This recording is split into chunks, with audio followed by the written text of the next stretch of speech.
That's the recognition. Thirdly is the participation. The participation. If we can't accomplish this mission, then the question is, what do we bring to the table? If we can't do it, if it's all really Christ's work, what do we bring? Well, look here, you see the disciples, they only have 5 loaves and 2 fish. Doesn't seem like much, but what is Jesus' response? Give it to me. You know what Jesus asks of every one of us? Just give me what you have. These disciples, it's not much, 5 granola bars, 2 sardines, especially in light of the mission, what he's asked them to do. It's actually laughable.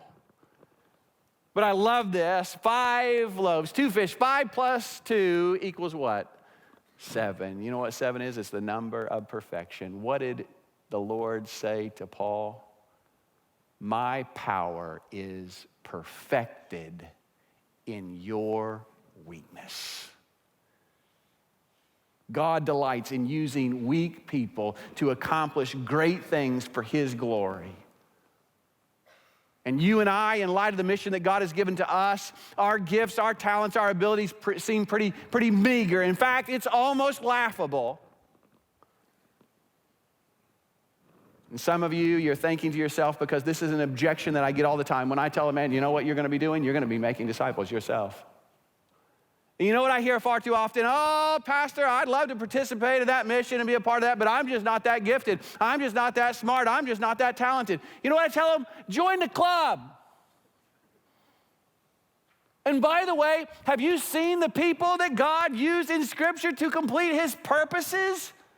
It's funny. It's laughable. One of my favorite in the Old Testament is Ehud, a short, pudgy, left-handed man. God says, watch what I can do with this guy.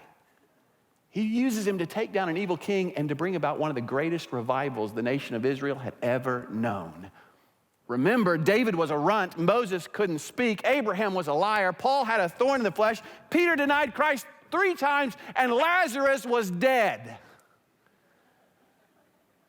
Let that sink in for a moment. If he can use dead people, there's hope for some of you. There's no excuse. And I love this about the Lord. He doesn't ask us to give him what we don't have. But listen to me this morning.